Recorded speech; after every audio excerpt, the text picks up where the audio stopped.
बिस्मिल्लाहिर्रहमानिर्रहीम अस्सलाम वालेकुम। आज मैं आप लोगों के साथ शेयर करी हूँ क्विक इजी डेजर्ट रेसिपी जो कि है मैंगो लबेशरी की। बहुत ही मज़ेदार ये बनता है और बनाना इसको बहुत ही आसान है। तो वीडियो अच्छी लगी तो इसको लाइक शेयर ज़रूर कीजिएगा।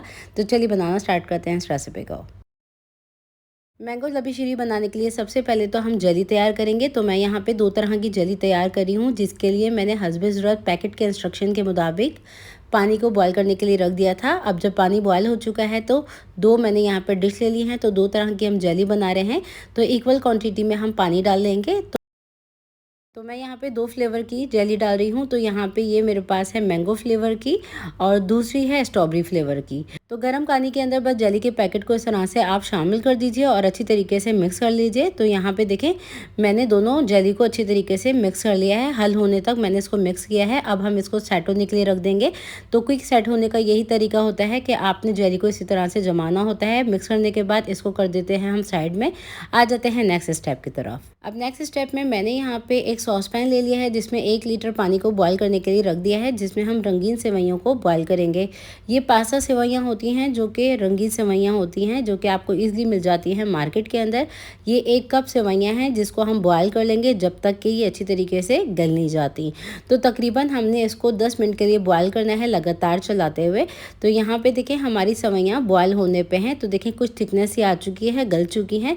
इस स्टेज के ऊपर ना हम स्टेनर की मदद से इसको छान लेंगे और छानने के बाद ना इसके ऊपर हम ठंडा ठंडा पानी डालेंगे, ताकि ये सेवइयाँ बिल्कुल भी जुड़े नहीं। तो ये कुछ अहम टिप्स होते हैं, ट्रिक्स होते हैं, जो कि रेसिपी को परफेक्ट बना देते हैं। तो यहाँ पे सेवइयों को छान लेने के बाद हम इसके ऊपर ठंडा पानी डाल रहे हैं, ताकि हमारी सेवइयाँ बिल्कुल भी जुड़े नहीं। तो देखिए मैंने सेवइयों के ऊपर अच्छी तरीके से पानी डाल दिया है और ये देखें बिल्कुल ज़बरदस्ती सेवइयाँ रेडी हो चुकी हैं। इसको कर देते हैं साइड में। नेक्स्ट स्टेप में एक खुली कढ़ाई ले लेंगे, जिसके अंदर हम डालेंगे 1 litre full fat cream milk दूध, जो कि उबला हुआ दूध है। इसके अंदर से हम 2 लैडल भर के तकरीबन हाफ कप के बराबर दूध निकाल लेंगे। तो देखें आधा कप मैंने दूध निकाल लिया है इसके अंदर से। इसके अंदर हम कस्टर्ड पाउडर का मिक्सचर बनाएंगे। दूध को हल्की आंच पे बॉयल होने देंगे मज़ीद। और यहाँ पे ये जो हमने आधा कप दूध निकाला है, इसके अंदर हम डालेंगे तकरीबन 5 table spoon vanilla custard powder के। इसको डाल के अच्छी तरीके से मिक्स कर लेंगे। अब ये कस्टर्ड का मिक्सचर रेडी हो चुका है, इसको साइड में कर देते हैं। अब मैंने यहाँ पे दूध को स्लाइटली गर्म कर लिया है, जिसमें आधा कप चीनी डाल देंगे। चीनी डालने के बाद इसको अच्छी तरीके से डिज़ोल्व कर लेंगे। अब जब ये चीनी हमारी अच्छे से डिज़ोल्व हो चुकी है, तो इसमें हम शामिल करेंगे कस्टर्ड पाउडर का ये मिक्सचर। तो थोड़ा थोड़ा करके हम कस्टर्ड पाउडर के मिक्सचर को डालते जाएंगे और इसको अच्छी तरीके से मिक्स करते हुए चलाते हुए हमने गाढ़ा करना है। कस्टर्ड की कंसिस्टेंसी स्लाइटली थिक होती जा रही है, तो इस स्टेज के ऊपर हम चूल्हे की आंच को बंद कर देंगे और इसको हम कम्प्लीटली ठंडा कर लेंगे रूम टेम्परेचर पे। तो यहाँ पे कस्टर्ड को मैंने अच्छी तरीके से ठंडा कर लिया है रूम टेम्परेचर के ऊपर। जब ये बिल्कुल ठंडा हो चुका है, इसमें बिल्कुल भी गर्माई नहीं होनी चाहिए, बिल्कुल ये ठंडा होना चाहिए। आप चाहें तो उसको फ्रिज में भी रख सकते हैं ठंडा करने के लिए। तो इसमें हम डालेंगे ठंडी ठंडी मैंगो प्यूरी, जो कि मैं पूरी 1 कप मैंगो प्यूरी का इस्तेमाल करी हूँ। ये मैंने इसमें शामिल कर दी है। इसको डाल के हम अच्छी तरीके से मिक्स कर लेंगे और मिक्स कर लेने के बाद इसको हम कम्प्लीटली ठंडा करने के लिए रख देंगे फ्रिज में। जब ये बिल्कुल ठंडी हो जाएगी ना, तब भी हम इसका आगे का स्टेप करेंगे। अब यहाँ पे मैंने एक बड़ा सा बोल ले लिया है, जिसके अंदर हम ये चिल्ड हुआ हुआ कस्टर्ड का मिक्सर डाल देंगे और इसको डालने के बाद हम इसके अंदर डालेंगे मज़ीद कुछ चीज़ें। अब इस कस्टर्ड के मिक्सर में हम डालेंगे टेट्रा पैक थिक क्रीम, जो कि जाएगी 200 ml। ये डाल देंगे हम पूरा 1 पैकेट इसके अंदर, जिससे इसमें और थिकनेस आ जाएगी। अब क्रीम डाल लेने के बाद इसको बहुत अच्छी तरीके से हम मिक्स कर लेंगे। अब क्रीम डालने के बाद इस मिक्सचर को अच्छी तरीके से मिक्स कर लिया है मैंने। अब इसके अंदर हम शामिल कर देंगे फ्रूट कॉकटेल का ये पूरा 1 टिन, जिसका मैंने पानी निकाल लिया था, जिसको मैंने छन्नी की मदद से छान लिया था। इसमें बिल्कुल भी पानी नहीं होना चाहिए। ये मैंने शामिल कर दिया है इसके अंदर पूरा 1 टिन। अब इसमें हम बॉयल की हुई सेवइयाँ शामिल कर देंगे। तो ये मैंने पूरी सेवइयाँ इसमें शामिल कर दी हैं। अब हम इसमें कटे हुए आम शामिल करेंगे, जिनको मैंने चंक्स में काट लिया था इस तरह से। ये पूरा 1 मैं कप डाल रही हूँ भर के। अब इसमें 1/4 कप के करीब कटे हुए बादाम शामिल कर देंगे। 1/4 कप के करीब ही हम इसके अंदर पिस्ते शामिल कर देंगे। और अब हमने जो जेली तैयार की थी, जिसको मैंने जमा लिया था, इसको हम इस तरह से क्यूब्स में कट कर लेंगे और लबेशरी में शामिल कर देंगे।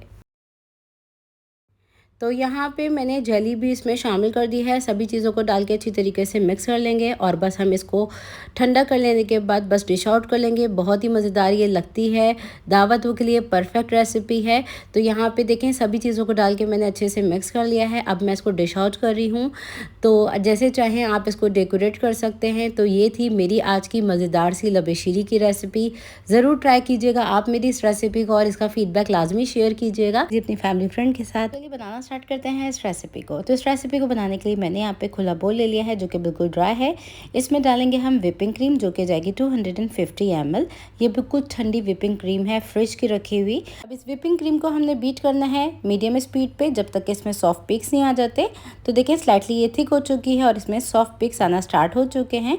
तो मैंने स्पीड को जो है वो बंद कर दिया है। इस स्टेज पे हम डालेंगे इसमें नेक्स्ट इंग्रेडिएंट इसका जो कि जाएगा क्रीम चीज़, जो कि मैं डाल रही हूँ 250 ग्राम। आप कोई भी क्रीम चीज़ का इस्तेमाल कर सकते हैं। क्यूब्स की फॉर्म में आते हैं, इस तरह पैक्स में आते हैं। तो मैंने यहाँ पे 250 ग्राम डाला है इसके अंदर क्रीम चीज़।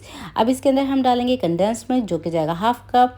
कंडेंस मिल्क की रेसिपी जो है चैनल के ऊपर ऑलरेडी मौजूद है। अगर आप घर में बनाना चाहें तो रेसिपी को देख के बना सकते हैं। तो यहाँ पे अब हम तमाम चीज़ों को वेल कंबाइन कर लेंगे। तो देखिए तीनों चीज़ों को मैंने अच्छी तरीके से वेल कंबाइन कर लिया है। ये बिल्कुल स्मूथ से टेक्सचर में आ चुकी हैं। इस स्टेज पे हम डालेंगे इसमें कुछ आगे के इंग्रेडिएंट्स भी। तो यहाँ पे मैंने शुगर सिरप ले लिया है जो कि पाइनएप्पल के टिन का है। ये है तकरीबन 250 ml। इसके अलावा मैंने पाइनएप्पल के रिंग्स भी रखे हुए हैं और चंक्स भी काट के रखे हुए हैं। इन तीनों चीज़ों का इस्तेमाल करेंगे हम। यहाँ पे मैंने ये जो पाइनएप्पल सिरप है ना, इसके अंदर मैं डाल रही हूँ ये पाइनएप्पल जेली। इसको हम माइक्रोवेव कर लेंगे 2 से 3 मिनट के लिए और इसको हम मिक्स करने के बाद इसको ल्यूक वार्म नहीं करेंगे, बिल्कुल कम्प्लीटली ठंडा करने के बाद हम इसको ये जो हमने व्हिपिंग क्रीम का मिक्सचर बनाया ना उसमें शामिल करेंगे। तो ठंडा करके हम डालेंगे। तो यहाँ पे देखिए ये मिक्सचर जो है इसको मैंने पहले माइक्रोवेव कर लिया था। माइक्रोवेव करने के बाद इसको मैंने कम्प्लीटली ठंडा कर लिया है जेली को। और जब ये बिल्कुल ठंडी हो गई ना तब मैंने इसको डाला है इसके अंदर। बस इसको जमने नहीं देना। तो ये जो मिक्सचर है ना इसको हमने वेल कंबाइन कर लेना है जेली को डालने के बाद। और ये देख सकते हैं ज़बरदस्त सा हमारा तैयार हो चुका है मिक्सर। इसको अभी हम साइड में कर देते हैं, इसको हम फ्रिज में रख देंगे। अब दूसरी तरफ मैंने यहाँ पे बिस्किट्स ले लिए हैं जो कि टी टाइम बिस्किट लिए हैं। ये मैरी बिस्किट हैं। इस रेसिपी में जो है वो बड़ा ज़बरदस्त सा कॉम्बिनेशन आता है इन बिस्किट्स का। तो मैं इसका इस्तेमाल कर रही हूँ। अब मैंने यहाँ पे ग्लास की डिश ले ली है जो कि बिल्कुल ड्राई है। इसके अंदर हम रफली तोड़ के ये बिस्किट्स डाल देंगे और इसी के साथ हम डाल देंगे ये पाइनएप्पल्स के चंक्स।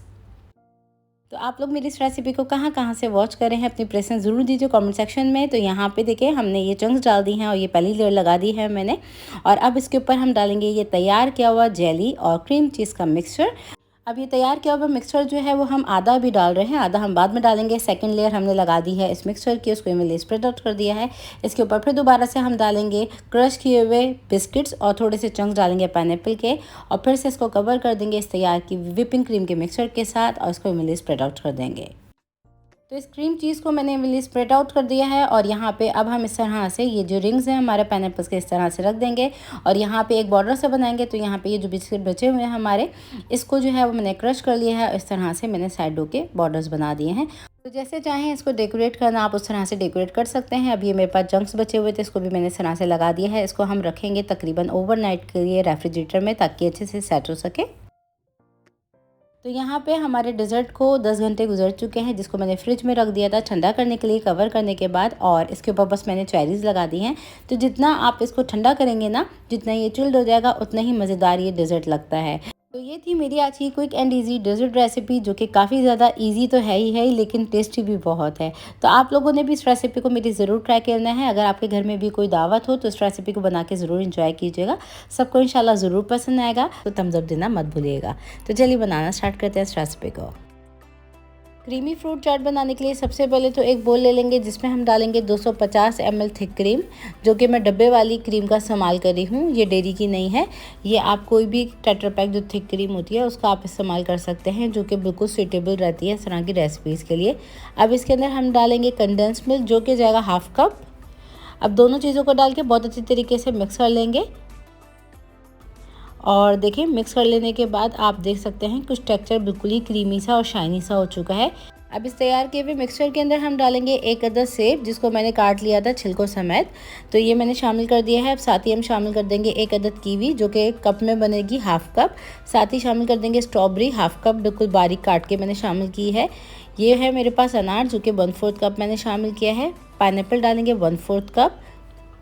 अब इसके अंदर हम शामिल कर देंगे कटे हुए अंगूर, जो कि मैं शामिल करी हूँ 1/3 कप। ये थोड़े से बड़े वाले साइज़ में होते तो मैंने काट के शामिल किए हैं। और यहाँ पे मेरे पास ये ब्लैक वाले ग्रेप्स भी हैं, ये 1/3 कप है, मैंने ये भी शामिल कर दिए हैं। इसके साथ ही मैंने डाली है खुबानी, जो कि ड्राई मेरे पास थी 1/4 कप। ये थोड़ी सी ब्लूबेरीज़ हैं, ये भी मैंने शामिल कर दिए हैं। इसके साथ ही हम डाल देंगे थोड़े से कटे हुए अखरोट, जो कि 1 टेबल स्पून के करीब हैं। ये आधे भी मैंने डाले हैं, आधे हम बाद में डालेंगे। और ये हैं थोड़े से कटे हुए पिस्ते, ये मैंने शामिल कर दिए हैं। थोड़े से इसके अंदर हम डाल देंगे किशमिश, जो कि 1 टेबल स्पून के करीब है। और एक अदद डालेंगे इसके अंदर हम कटा हुआ बनाना। तो इसमें आप फ्रूट्स और ड्राई फ्रूट्स अपनी मर्ज़ी के मुताबिक जो आपके घर में अवेलेबल हों वो डाल सकते हैं। यूजुअली यही सारी चीज़ें जाती हैं, तो मैंने इसमें शामिल कर दी है। तो इस क्रीमी फ्रूट चाट के अंदर मैंने सबसे आखिर में डाला है केला, ताकि ये काला ना पड़ सके। अब तमाम चीज़ों को बहुत अच्छी तरीके से मिक्स कर लेंगे। तो अगर आपके घर में इफ्तार पार्टी हो, तमाम चीज़ें डाल के आप फ्रिज में रख दीजिए और बस आखिर में आप इसको निकाल के सर्व करें। ये ठंडी ठंडी बहुत ज़्यादा अच्छी लगती है और बनाना भी इसको बहुत ही आसान है। सिंपल तरीके से आप इसको बना सकते हैं। तो ये रेडी हमारी हो चुकी है। इस स्टेज के ऊपर इसको हम निकाल लेंगे बोल में और इसके ऊपर डालेंगे कुछ और चीज़ें। अब इस तैयार की हुई क्रीमी फ्रूट चाट को हम निकाल लेंगे एक बोल के अंदर और इसको आप बिल्कुल ठंडा ठंडा सर्व कीजिए। ये बहुत ही ज़्यादा लाजवाब लगती है और खाने में ना बहुत ही ज़्यादा लाइट लगती है। तो इसके ऊपर थोड़े से हम डाल देंगे बचे हुए कुटे हुए अखरोट और थोड़े से मैं डाल दूँगी इसके ऊपर पिस्ते बचे हुए। तो जैसे चाहें आप इसको डेकोरेट कर सकते हैं। तो देखिए मैंने इसको इस तरह से डेकोरेट किया है। तो लीजिए हमारी मज़ेदार सी इफ्तार स्पेशल क्रीमी फ्रूट चाट बनके तैयार है, जिसे आप बनाइए इफ्तार पार्टी में, जो कि काफ़ी ज़्यादा मज़ेदार भी है और ईजी भी है। इस रेसिपी को तो इस डेजर्ट की रेसिपी को बनाने के लिए मैं यहाँ पे फ्रूट कॉकटेल का इस्तेमाल करी हूँ, जो कि आपको ईजिली मिल जाता है मार्केट के अंदर। ये मैं पूरा 1 टिन का इस्तेमाल करूँगी। तो सबसे पहले तो हम फ्रूट कॉकटेल को छान लेंगे छन्नी की मदद से। सिरप को अलग कर लेंगे, फ्रूट्स को हम अलग कर लेंगे। इस रेसिपी में हम फ्रूट कॉकटेल का जो ये सिरप है इसका भी इस्तेमाल करेंगे और फ्रूट कॉकटेल का भी इसमें इस्तेमाल होगा। तो आपने सिरप को फेंकना नहीं है। अब आ जाते हैं नेक्स्ट स्टेप की तरफ। अब नेक्स्ट स्टेप में एक सॉस पैन ले लेंगे, जिसके अंदर हम डालेंगे ये कॉकटेल सिरप। आप इस रेसिपी के लिए माइक्रोवेव का इस्तेमाल भी कर सकते हैं। बस इस सिरप को ना हल्का सा हमने गर्म करना है। तो गर्म करने के लिए मैं चूल्हे का इस्तेमाल कर रही हूँ। अब इसमें हम डालेंगे पाइनएप्पल फ्लेवर की ये जेली, और जो कि है 85 ग्राम की। ये पैकेट पूरा हम डाल देंगे। तो देखें हल्का सा बॉयल आ गया है, तो चूल्हे की आँच को मैंने बंद कर दिया है और ये डाल देंगे हम पूरा एक पैकेट इसके अंदर। और इसको मिक्स करके हम बस डिज़ोल्व कर लेंगे इस जेली के पैकेट को। तो इसको पकाना नहीं है आपने बस, ठीक है जी। ये हो गया है रेडी। इसको हम ठंडा कर लेते हैं अब, और ठंडा करने के बाद इसका आगे का स्टेप करेंगे। अब नेक्स्ट स्टेप में मैंने यहाँ पे खुला बोल ले लिया है, जिसके अंदर हम डालेंगे कोकोनट। तो मैं यहाँ पे डेसिकेटेड कोकोनट का इस्तेमाल कर रही हूँ, जो कि मैंने लिया है 3/4 कप मेजरिंग कप से नाप के। ये डाल देंगे इसके अंदर हम। 3/4 कप होता है 1 कप से थोड़ा सा कम। और यहाँ पे इसमें हम डालेंगे कंडेंस मिल्क तकरीबन आधा कप। तो कंडेंस मिल्क आप अपनी मर्ज़ी के मुताबिक कम या ज़्यादा कर सकते हैं। तो ये आधा कप मैंने कंडेंस मिल्क डाल दिया है। अब इसके अंदर हम डालेंगे क्रीम। तो ये हैवी क्रीम है, जो कि टेट्रा पैक वाली क्रीम आती है। आप इस रेसिपी के लिए व्हिपिंग क्रीम का भी इस्तेमाल कर सकते हैं। तो मैंने यहाँ पे 1 कप क्रीम ले ली है, जो कि वज़न में है 250 ग्राम। ये डाल देंगे हम पूरी 250 ग्राम क्रीम इसके अंदर, जिससे काफ़ी ज़्यादा इसके अंदर रिचनेस आएगी। तो ये मैंने क्रीम शामिल कर दिया है। अब इसके अलावा इसमें हम डालेंगे वनीला एसेंस, जो कि मैं शामिल करी हूँ इसमें तकरीबन 1 टीस्पून। ये मैंने वनीला एसेंस डाल दिया है इसके अंदर। इसके अलावा इसके अंदर हम डालेंगे फ्रूट कॉकटेल, जो कि मैंने बिल्कुल ड्राई कर लिया है, ड्रेन हुए हुए हम ये डाल रहे हैं इसके अंदर फ्रूट कॉकटेल। इसमें बिल्कुल पानी नहीं होना चाहिए। अब इन तमाम चीज़ों को हम अच्छी तरीके से मिक्स कर लेंगे। तो आप लोग मेरी इस रेसिपी को भी कहाँ कहाँ से वॉच कर रहे हैं, अपनी प्रेफरेंस मुझे ज़रूर दीजिए कमेंट सेक्शन में। और यहाँ पे इन तमाम चीज़ों को मैंने अच्छे से मिक्स कर लिया है, जो कि बिल्कुल ठंडी थी। अब यहाँ पे हमारी जेली जो है वो भी हमारी बिल्कुल ठंडी हो चुकी है। और ये जो हमने सिरप का इस्तेमाल किया है ये तकरीबन आधा कप था। और ये जेली जब बिल्कुल ठंडी हो गई है तभी हम डालेंगे इस मिक्सचर के अंदर। तो मेक श्योर आपका ये जो जेली का मिक्सचर है ये बिल्कुल ठंडा होना चाहिए। अगर आप थोड़ा सा भी गर्म डाल देंगे तो ये सारा मिक्सचर जो है वो ख़राब हो जाएगा। तो कुछ अहम टिप्स होते हैं, ट्रिक्स होते हैं, जो कि रेसिपी को परफेक्ट बनाते हैं। तो इन तमाम चीज़ों को अच्छी तरीके से देखिए मैंने मिक्स कर लिया है। अब यहाँ पे मैंने देखें इस तरह का 6 इंच का मोल्ड ले लिया है, जो कि आपको पुडिंग वाला मिल जाता है। इसके अंदर सबसे पहले तो हम कटे हुए पिस्ते डालेंगे, जो कि ऑप्शनल है, आप डालना चाहें तो डाल लीजिएगा। इसके अलावा इसके अंदर हम डालेंगे कुछ ग्रेप्स, और ये मेरे पास थोड़े से पीच हैं, ये मैं डाल रही हूँ इसके अंदर। तो यहाँ पे मैंने इस तरह से कुछ चंक्स डाल दिए हैं फ्रूट्स के। और अब यहाँ पे हम ये तैयार किया हुआ मिक्सर डाल देंगे इसके अंदर। तो देखें कितनी सिंपल सी रेसिपी है जिसमें आपको बहुत ज़्यादा मेहनत करने की भी ज़रूरत नहीं है और बहुत ही झटपट से ये बन जाती है। तो ये सारा मिक्सचर मैंने पोर कर दिया है मोल्ड के अंदर। अब इसको हम कर देते हैं कवर और इसको सेट होने देंगे तकरीबन 2 से 3 घंटे के लिए। तो इसको कर दिया है मैंने कवर। अब तकरीबन 2 घंटे के लिए हम इसको रख रहे हैं फ्रिज के अंदर ताकि ये सेट हो जाए, जम जाए। और आपने फ्रीज़र साइड नहीं रखना, फ्रिज साइड ही रखना है ताकि ये अच्छी तरीके से सेट हो सके। तो चेक करेंगे इसको 2 घंटे के बाद। अब तकरीबन 2 घंटे गुजर चुके हैं और यह हमारा डेज़र्ट जो है वो बिल्कुल सेट हो चुका है। चेक कर लेते हैं इसे। तो यहाँ पे इस मोल्ड को हमें डिमोल्ड करना है। तो यहाँ पे नाइफ़ की मदद से साइड के किनारों को इस तरह से हम लूज़ करेंगे थोड़ा सा, और इस तरीके से आपने इसको हल्के हाथों से फेरना है छुरी को ताकि ईज़िली जो है ये निकल आए। देखें एजिस को मैंने इस तरह से हल्का सा लूज़ कर लिया है। अब हम इसके ऊपर रखेंगे प्लेट और इसको फ्लिप कर लेंगे और ये ईज़िली निकल जाएगा इस तरह से। देखिए माशाल्लाह से खूबसूरत सा हमारा ये डिज़र्ट रेडी हो गया है। आप भी इस रेसिपी को ज़रूर ट्राई कीजिए और इसका फ़ीडबैक मुझे ज़रूर दीजिएगा। अब मैं दिखा देती हूँ आपको इसको काट के। तो अंदर से ये बहुत ही सॉफ्ट सा बनता है, मुंह में जाए तो घुल जाए। और इसमें जो हमने कोकोनट डाला है उसका जो टेस्ट है ना, इसमें बहुत ही मज़ेदार आता है। तो आप भी इस रेसिपी को ज़रूर ट्राई कीजिएगा और अपना फ़ीडबैक ज़रूर शेयर कीजिएगा। मैंने अपने चैनल के ऊपर बहुत सारी डेज़र्ट रेसिपीज़ दी हुई हैं ऑलरेडी, जो कि आप लोगों ने बनाई हैं और हमेशा इसके अच्छे अच्छे फ़ीडबैक्स दिए हैं। और इस रेसिपी को भी ज़रूर ट्राई कीजिएगा, इंशाल्लाह आप लोगों को ज़रूर पसंद आएगी। तो ट्राई कीजिए, बनाइए, इसको एंजॉय कीजिए। रेसिपी को कर दीजिए लाइक और शेयर। फिर मुलाकात होती है नेक्स्ट रेसिपी वीडियो में। जब तक के लिए टेक केयर, अल्लाह हाफ़िज़।